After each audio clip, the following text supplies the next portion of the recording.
네, 안녕하세요.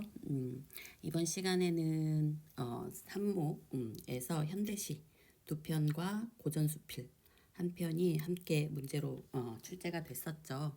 그 부분에 대해서 한번 공부해 볼게요. 가, 나, 다 한번 따로따로 보게 되고 문제 또 풀어보겠습니다.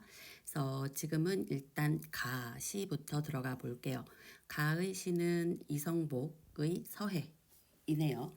그럼 이 서해라고 하는 것이 어떤 의미를 갖고 있는지, 뭘 얘기하고 있는지 한번 사실 그래요. 뭐 이성복님을 알고 계시다고 하면 사실 우리가 배우는 것 중에 뭐 벼라든지 이런 것을 보면 어떤 민주주의나 이런 것과 연관지어서 시를 쓰셨던 분이잖아요. 그래서 이것도 뭐 이분에 대해서 안다면 그런 쪽으로 이제 연결해서 생각할 수도 있지만 다 알 수도 없고 사실 그치? 그래서 그 내용 그대로 우리가 이제 뭐 문학 작품을 대할 때 뭐 고전 소설 특히 말씀드리지만 내용의 전체를 알 필요 없다. 그 부분만 제대로 해석하면 된다.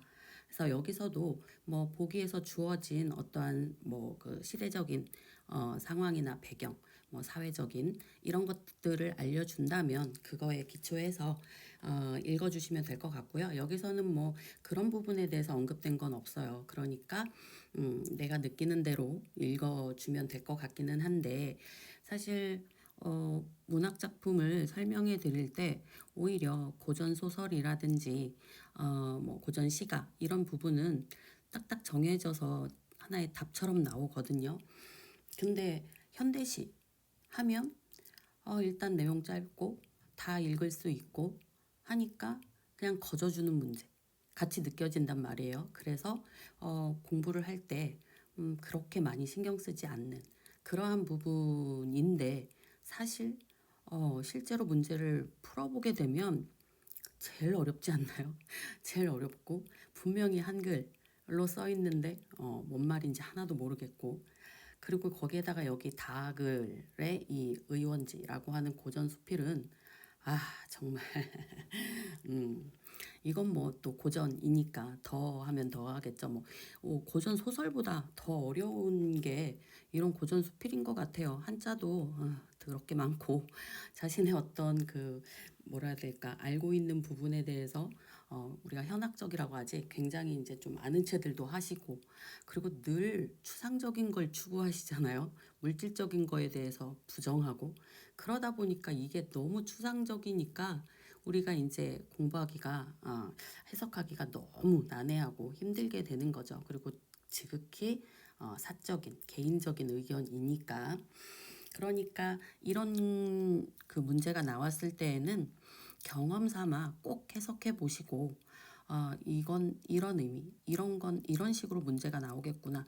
이런 그 어떤 연관된 문제와의 어떤 통로 이런 것들을 이렇게 주입식으로 또 알고 있으셔야 될 것 같습니다. 사설이 길었죠? 가 들어가 볼게요. 일단 짧네요. 얘는 짧다고 무시하지 말자. 가봅시다. 아직 서해엔 가보지 않았습니다.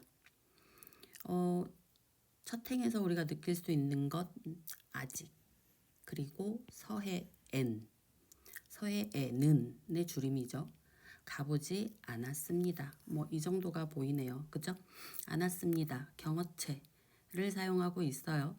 경어체를 사용하면 이제 뭐 한용운의 시처럼 굉장히 뭐 친밀감이나 뭐 친근감 이런 거보다는 상대에 대한 어떤 존중이라든지 그러면서 뭐라고 해야 될까 뭔가 좀 더 배려하고 깊게 뭔가 그리움이든 뭐든 더 깊게 보여주는 게 경어체 쪽이라고 말씀들을 하시죠.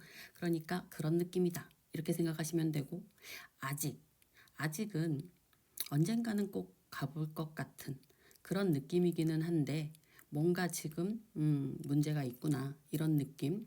그래서 서해에는 이래요. 서해에는이니까 서해 아닌 다른 곳은 가보았다. 근데 서해만 가지 않았다. 이런 느낌이네.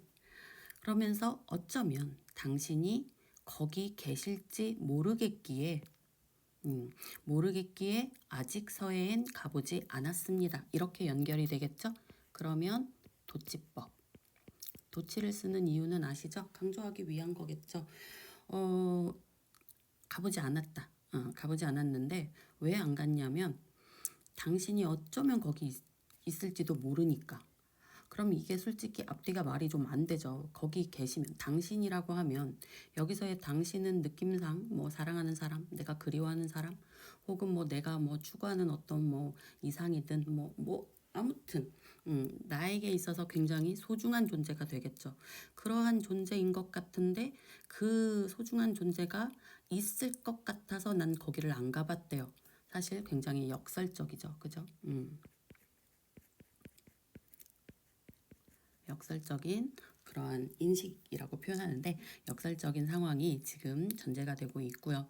그럼 여기서 이제 우리가 생각을 해봐야죠. 당신이 거기 있다면 찾으러 가야 되는데 그런데 나는 당신을 찾으러 다른 데는 다 가본 거예요. 그런데 서해만 아직 안 가본 거야. 그런 느낌이죠. 지금 딱 보면. 그쵸? 그러면 이런 사랑을 해보신 적 있으십니까? 어떤 그 기대감이 그 한용운님의 시에서도 해당화라는 시가 있는데요. 우리 님이 해당화가 피면 올게 라고 약속하고 떠난 거야. 그래서 해당화가 피기만을 계속 기다려요. 그러다가 해당화가 딱 피니까 폈는데도 안 오거든요. 그러니까 여기서는 이제 부정을 하게 돼. 해당화는 피지 않았어. 나는 해당화를 본 적이 없어. 그러면서 계속 기다리고 있는 거야. 그건 뭐야? 왜 해당화가 피기를 계속 기다리다가 마침내 피니까 왜 안 폈다고 해요?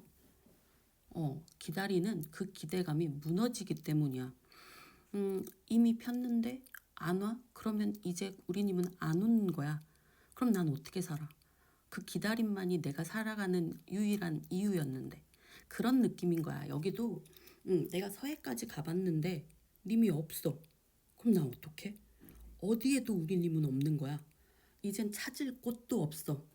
그럼 기대도 없고요.